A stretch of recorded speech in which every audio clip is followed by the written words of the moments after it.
Mitch McConnell's latest attempt to pass a quote-unquote health care bill has failed dramatically. And there are a lot of takes that can be obtained from this particular situation. Number one, for 7+ years, the Republican Party has railed against the Affordable Care Act. In my mind, that just goes to show that the Republican Party have no interest in the welfare of the American people, especially when it comes to health care. America is last amongst Western countries as far as health care is concerned, and we used to be first. There are a lot of countries that have health care for all. As a matter of fact, most of the Western countries have health care for all. Canada has it, Germany has it, France has it, Italy has it, Scandinavian countries have it. Again, pretty much every Western country has it, except for the United States. Not only do they have it, but they have it at a much lower cost than our current health care programs cost.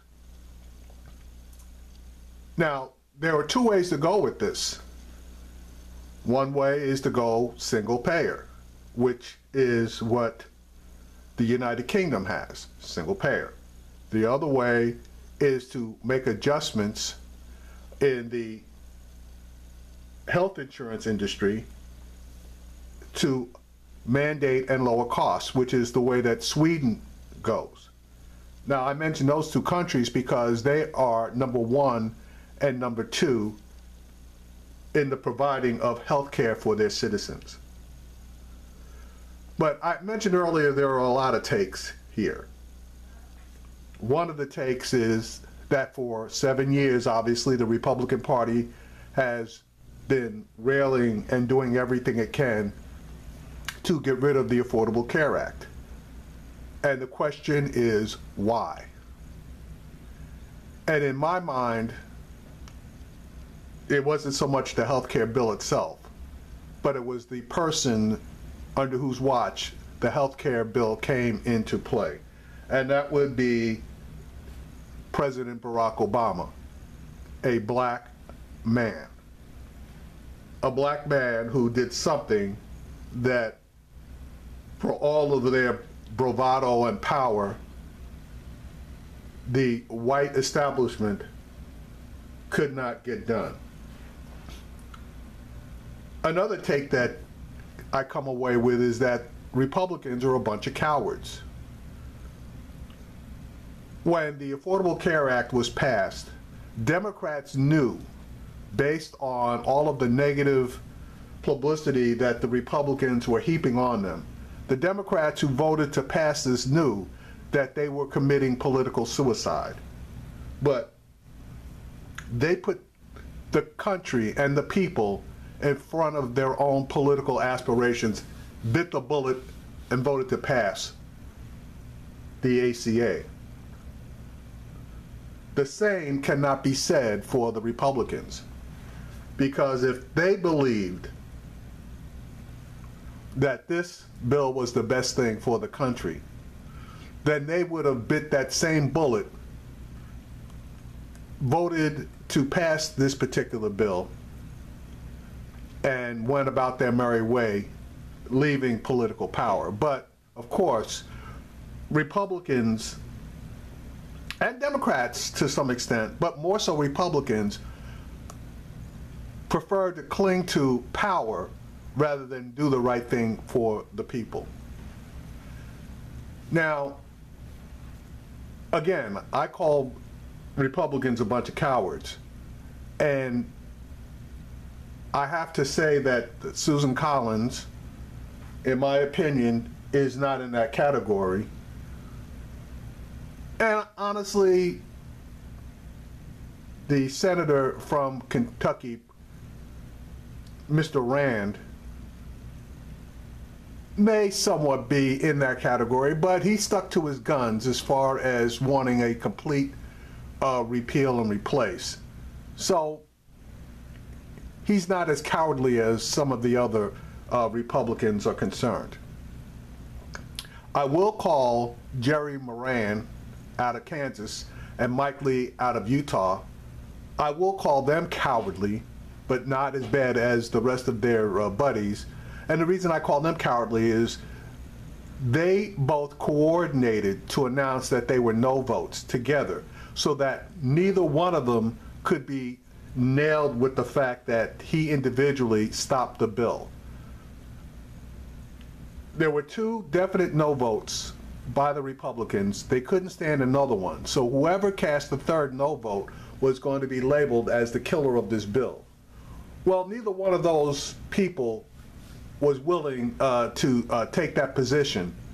So they got together and decided to make pretty much a joint announcement that they were no votes. So that, again, neither one of them could be labeled as the killer of this bill. Now, what I would love to see would be a vote or a tally of all of the members of Congress, specifically the Republican members, to see what their vote would be. And I'm willing to bet you that there are a lot more no votes than are indicated, but we'll never find that out because since no vote is going to be taken, none of the Republican senators have to go on record saying yay or nay. Now, I had said this before that I didn't believe that the bill was going to pass in the House, but it did pass because there were so many sweetheart deals granted to various House of Representative members that they were able to get just enough votes in order to pass it and send it up to the Senate. And Mitch McConnell attempted to do the same thing here by giving a sweetheart deal which pretty much only applied to the state of Alaska in order to help their rural hospitals, and another sweetheart deal given to pretty much the states of Ohio and I believe West Virginia, maybe a couple others. Anyway, states that have a super high amount of opioid usage, abuse, etc. But even those 2 sweetheart deals weren't enough in order to be able to move those 2 senators from their noes and to stop these 2 senators from becoming noes. And again, I believe that there are even more senators on the Republican side that, push come to shove, are going to vote no, particularly those senators in Ohio, or at least one senator in Ohio, and then you have another senator in Nevada who is probably going to be in for the fight of his life for re-election.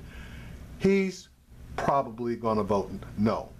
Now, it's so surprising to me that Mitch McConnell is a yes vote because his state, pretty much more than any other state, has benefited from the Affordable Care Act. And the removal of that act and the benefits of the Medicare expansion would throw over 200,000 people off of health insurance. Now, he just was elected 2 years ago, so he's got another 4 years to go before he's got to face the voters again. But he's towing the basic party line that because the Democrats did it, they must do away with it. Because President Obama was able to accomplish it because they were unable to make him a one-term president. They must try to erase all of the accomplishments that he made. Doesn't matter that it's going to hurt the American people. It doesn't matter that giving a $900 billion tax cut to people who really don't need it is going to hurt the American people. Folks, you get what you vote for, and you voted for all of these guys who have stated that they want to get rid of the ACA, and you didn't even know what you were voting against. I use the example of Kentucky, where people were asked if they liked Obamacare, and they stated that they hated it.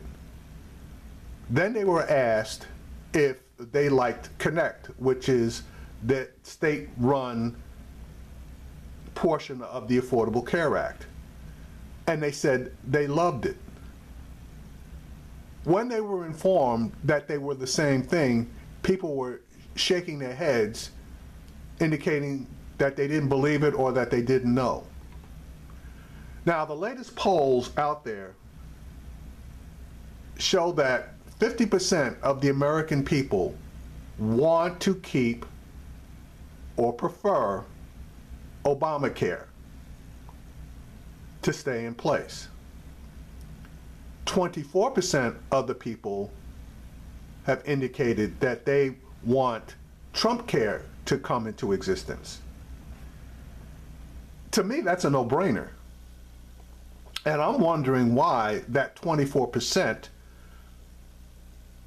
actually prefer Trumpcare, with all of the losses that would occur, particularly with the Ted Cruz amendment. That amendment basically takes us back to the situation before the Affordable Care Act came into place. It allows insurance to be sold that is worthless, absolutely worthless. It allows states to opt out of the minimum standards covered by health insurance. It basically is insurance in name only. But that's what Republicans would have you buy, so that when it came time to use your insurance, you would find out that you really didn't have any, and catastrophic economic peril would ensue. But they don't care about that because, number one, they have their health insurance. People of means, and specifically people working, have their health insurance, which is supplied through, most of the time, their companies. But the funny thing about that is, if their particular bill passed, companies would start downgrading the amount of health insurance that they have because of the cost. A full-blown policy would probably jump astronomically, while a mediocre, non-effective policy, its price would decline substantially when put into existence. So again, you'd have health insurance in name only, but when it came time to utilize that health insurance for things such as you get married and the birth of your child, that would not be covered. Any neonatal care would not be covered because they would claim it's a pre-existing condition. And one of the things that this particular bill does is it allows insurance companies to opt out of having to cover pre-existing conditions. So folks, I guess we dodged a bullet at this point, but I'm not willing to say that Trumpcare is completely dead, because I made that mistake once before when in the House I thought it was dead, and they came back and made all of the sweetheart deals that you can think of in order to get those 50 votes. I'm sorry, not 50, that's in the Senate. That 218 votes that they needed in order to pass it in the House. So Stay tuned. Mainstream media is saying that this thing is dead, but I'm not buying it at this point.